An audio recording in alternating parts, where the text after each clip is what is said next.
So John Corabi is the guest this afternoon. If you just, I don't know, dialing in or tuning in or sneaking a peek at this, and I'm Stu, and I believe you'd be watching or listening to this somehow on KNAC, which has risen from the ashes, and super stoked to be invited to do this. And yeah, thanks for having me.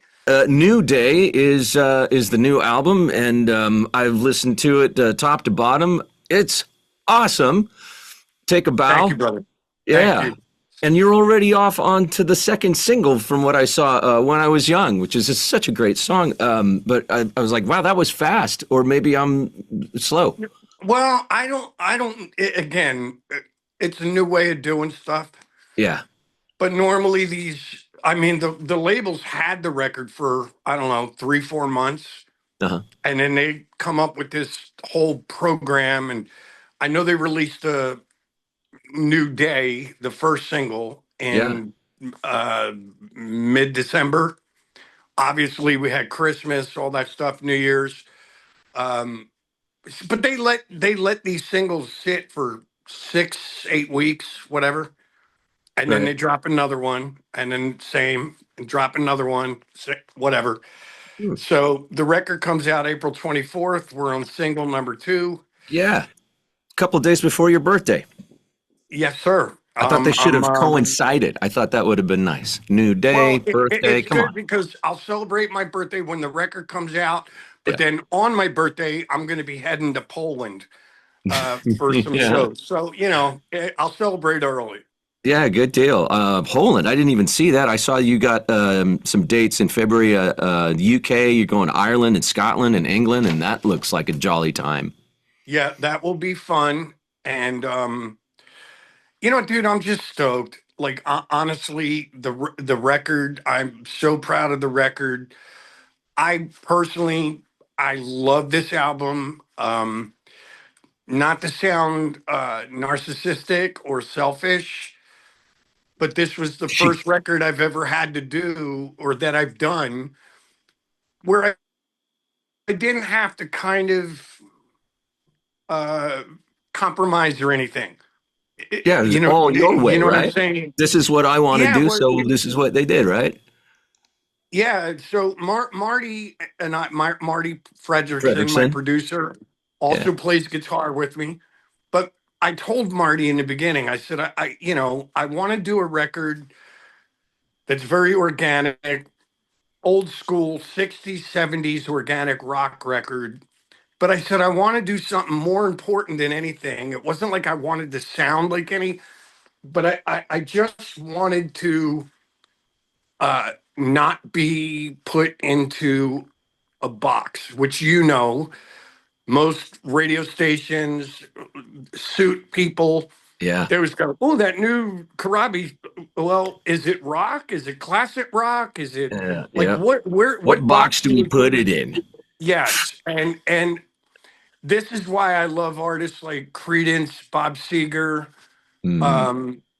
those eclectic guys where song to song, everything was different vibes. All of my favorites, and it speaks also to your capability as an artist, that you can do all those different things, believably and genuinely. It's a real gift, and it's on display. It's awesome.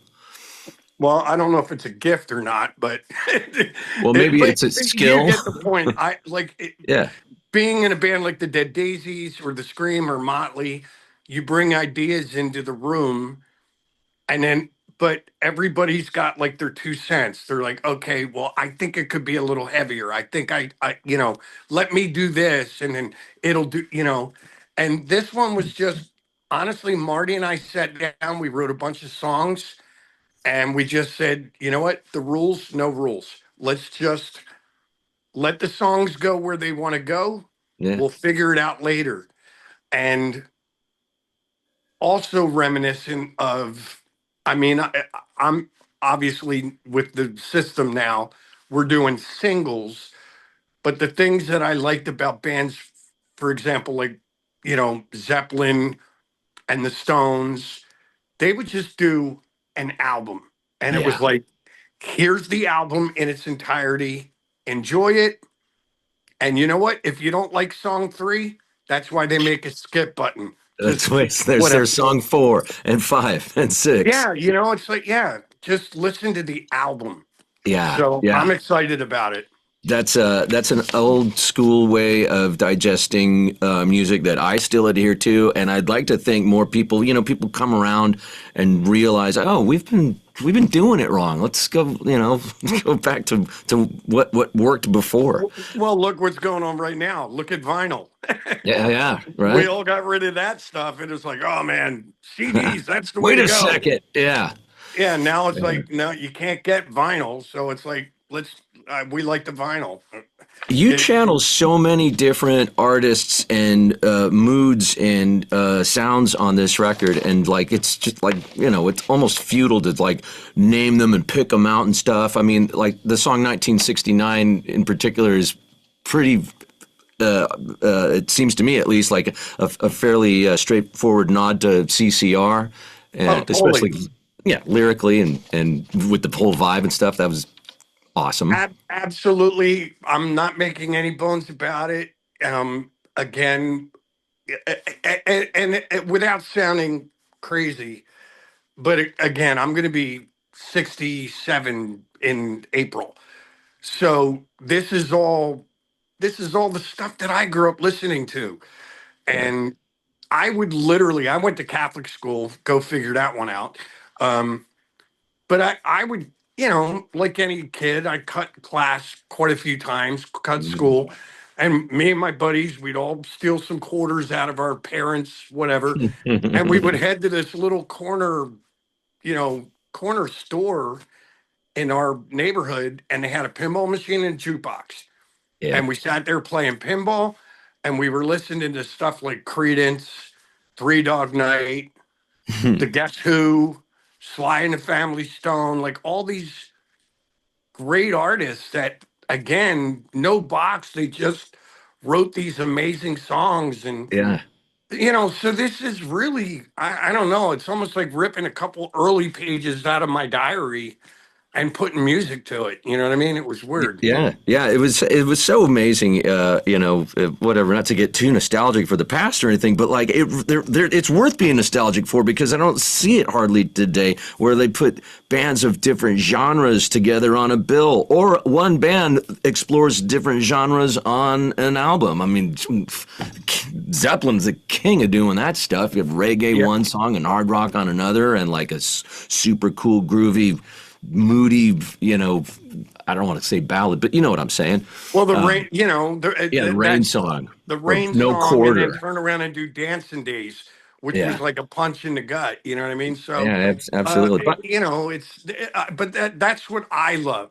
And then yeah, there's, more like I also love bands like AC/DC just evil. who Yeah, right. who have a formula. It works for them. They don't ever do ballads, and it's like awesome. They're amazing as well. But for Yeah, me, I lean more towards the more eclectic, I can't put this in a box yeah, type bands. yeah. So Another track that really struck a chord with me was track 7, Laurel, all about Laurel Canyon. It's a great song. yeah, Well and, done. and that was.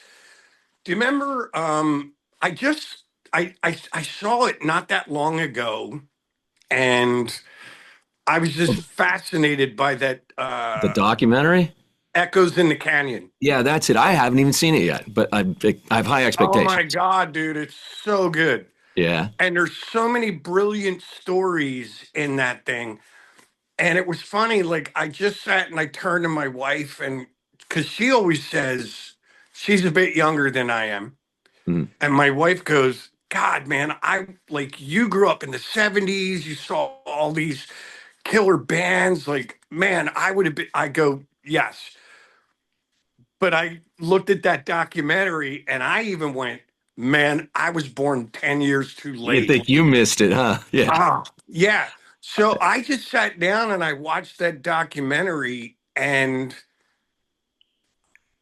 I was like so moved by it that I just sitting there with my acoustic, and Hmm. I just wrote this thing. And you kind of think I'm talking about a girl, but that's exactly what I'm talking about, is Oh yeah. I the whole Laurel Canyon thing. At first, I was like, "Oh, who's Laurel?" And then I'm, duh, it's not a girl, it's Laurel Canyon. I mean, I don't want to go track by track because we'll be here all day, but like, there are shades of so much in all this stuff. I don't know if anybody else has mentioned this or you and Marty, but Uncle Salty came through to me, the Aerosmith track on Yeah. New Day, and every time I throw it on, I'm like, oh yeah. I mean, it diverges from there almost right away. But I had to put it on this morning and listen to Uncle Salty after I'd heard New Day. And it's funny because I did the guitar solos on that, Uh, and Marty's like, "Oh, hey, let me put this plug-in on your guitar." And as soon as he played it, I was like, "Dude, this kind of reminds me of something from like the Get Your Wings or Toys in the Attic record." I The wasn't tone, wrong.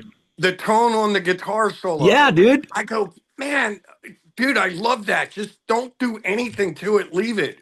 John, if you haven't put your finger exactly on it, listen to Uncle Salty and see what you think. Because Okay. I think it's the one. I got to ask you because you touched on it a second ago about what prompted you to write Laurel, and everybody's got a different process, and I don't know if you have like a set process. Probably not, but what is your writing process? Are you always writing every day, or do you sit down like today I have to write a song, or when does No, it just and comes? and I envy people that actually can do that. That work ethic of it, yeah, Yeah, like I remember reading once. I think it was Tom Kiefer, who I'm getting ready to go on tour with. yeah. But Tom's like, get up in the morning, cup of coffee, and he just goes in his studio and he just I don't know if he makes himself right or whatever, but he's just always, you know. Yeah. And I'm not. I'm like a guy that I won't write. I'll play guitar, but I won't write anything for like 2 months. But then I'll Really? get like 5 ideas, just riffs, different whatever, and Yeah. I'll put it on my phone. And then I go back and I look at my phone and I'm like, oh wow, I got 60 different ideas on here. And then Hmm. I start nitpicking them. You know what I mean? Hmm. Um, Blending so them and tweaking them, and yeah, yeah. but there's, it's crazy. Um, Now somebody was just asking me about this song, so I'm just going to explain it. They were asking me like what made me write the song "Good to Be Back Here Again" on Mm. on the record, and I go, it was such a fluke. I literally just bought a brand new acoustic that I wanted. I opened it up, I sat on my couch, and I started strumming those chords, just playing around with the guitar, strumming. And then I was sitting there and I was playing the thing, and I just said, Jesus, forgive me for all of my sins. I put the guitar down. My wife left the room, and I got my computer and I sat there. And then, honestly, like 30 minutes later, I went into the bedroom and I handed her the computer to read the lyrics as I was singing it to her. Uh-huh. And she goes, are you telling me that you just wrote this? She's not used to this yet. Well, no, but it's weird because there's other songs that I will literally pull my hair out Ah, trying to figure out how it works or what's the next part, you know. And then there's other ones that you just sit there and the universe just drops something in your lap and goes, "Here it is, dude."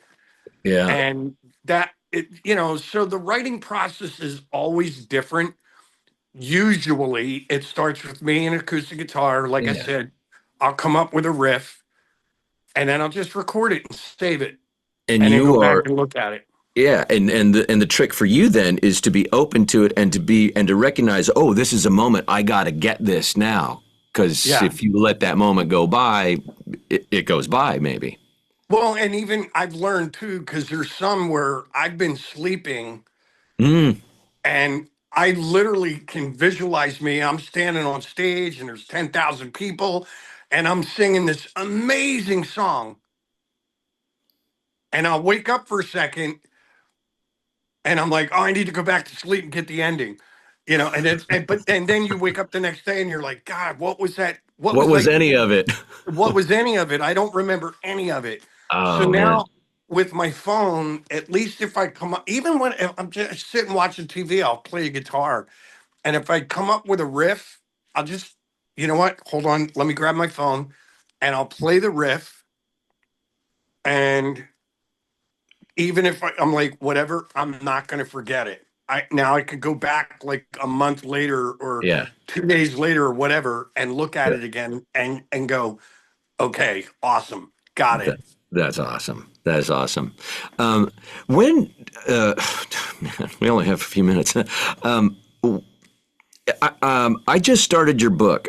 I, you know, I think I've gotten through 2 or 3 chapters. Birdman just fell down and left Yes. left you. Yeah.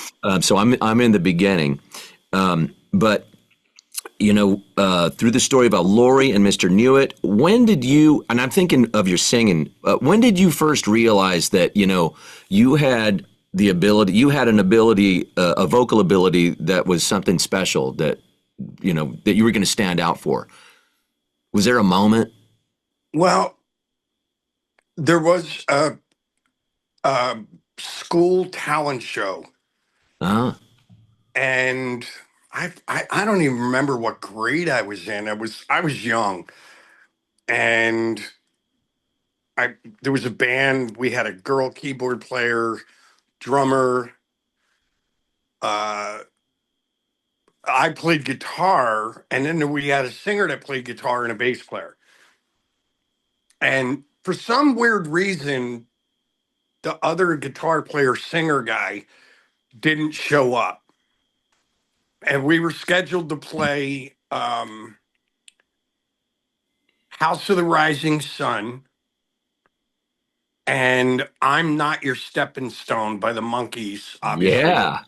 All right. And it's like, we're getting ready to go on, and, Homeboy still isn't here yet. So, we're curtains closed, we're up next, and you know What are what? we Screw it. gonna do? Yeah. I'll do it. So I stepped up to the mic and sang it, played the parts, and then we won. Yeah. And I was like, okay, well, all right, well, We got and the new at that singer. at that point, it still hadn't totally sunk in. Um, but I was like, if I need to do this, I can do it. I just wanted to be a guitar player, but it just eventually grew from there. And then I got hired later in life to playing rhythm guitar or some leads. And then, these older cats came to me and they're like, well, actually, dude, we have 2 guitar players. We want you to sing for us. Mm-hmm. And it just, from there, it just went.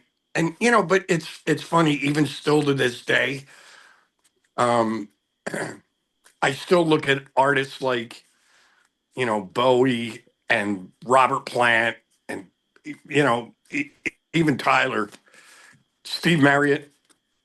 And I go, man, I'm not even a pimple on these guys' asses. So it's like, I don't even really consider myself that type of a singer. You know what I mean? Really? I'm like, I'm a hack in comparison to those guys. So I still don't truly consider myself a Well, singer. okay. All right. You Well, know what I we'll mean? we'll we'll agree to disagree, I guess, on that one. Well, it's just weird, like I mean, I have people like, oh, hey, dude, so or like, what's your vocal technique? I go, fuck if I know. I don't Open know. up, sing. Open up and Just shout it out. yeah, rest. Don't do cocaine before you're supposed to sing, and just go. I don't know. um, for anybody that wants to see you, they're going to have to go to England or the UK, or I'm sure there's going to be some dates. The Daisies aren't going to reconvene until 27, and I love that you guys already have that mapped out. So, are you going to have as busy of a year as you can have? I would, I would hope so. Yeah. I actually have already a bunch of dates in America in Uh, places I haven't played in the Midwest, like Oklahoma, St. Louis. mm, So Oh, I we're just haven't doing seen those dates. I didn't. I maybe I missed them. well, they're on johncorabi.com. Okay. But I'm actually opening a bunch of shows for Tom Kiefer this year. Not That's all going of to be them. great. Yeah. Yeah, but I'm sprouting off. Like Tom might have a day off, and then I'm going and doing a solo show on my own. Right. But yeah, we're doing a bunch of dates with Tom at this point. I think I'm doing like 20 of them so far. And that's a So killer double bill. I have never once seen anything even close to a half-assed Tom Kiefer show. He kills every time he steps up. What a pro! I mean, that guy in particular. It doesn't sound like, if you just told me in 90 that Tom Kiefer would still be singing that way in 30 more years, I wouldn't have believed it. I barely believe it today. I think Tom Kiefer would agree with you. Yeah. Yeah, but listen, I've known Tom. Tom and I grew up cutting our teeth in the same club circuit back in Philadelphia. So I've known Tom since 1977. That's great. And then, here we are, 50 years later, we both wound up being in Nashville. Yeah. So it's going to be a lot of fun because all of his guys are Nashville guys. All of my guys are Nashville guys. We all know each other. It's literally going to be, I call it the Philly cheesesteak tour. There's got to be like some cross-pollination. There's going to be guys stepping in. And I mean, dude, to see you and Tom, harmonize or do something together on stage would be something you don't want to miss. Yeah, we're definitely going to have a good time. Tom's catalog is just monstrous. Hit. Yeah. One after another. And mine is almost, but whatever. Well, go to what am I saying, Tom? Go to johncorabi.com for the dates wherever they may be in your area. If you're listening to KNAC, I assume you're either a lizard somewhere in the desert or in Barstow, or you're probably streaming. So safe to say John Corabi is going to probably go somewhere near where you are. So go there and have a good time. Wherever it is, go there. Go there and find the it. Dude, I could talk to you for an hour. It's been a while. We should sit down and I'd love that. next time I'm in Cali, get together. Absolutely. It will happen. Absolutely, man. Absolutely. A lot of fun to catch up with you, dude. You too, my friend. Yeah, as a matter of fact, the last time we spoke was 10 years ago when Make Some Noise had just come out. I listened back to our old interview. I still have it. And, it was just, I was amazed I had it and I found it so easily. We have some stories, dude. All right. All right, brother. See you. Thank you.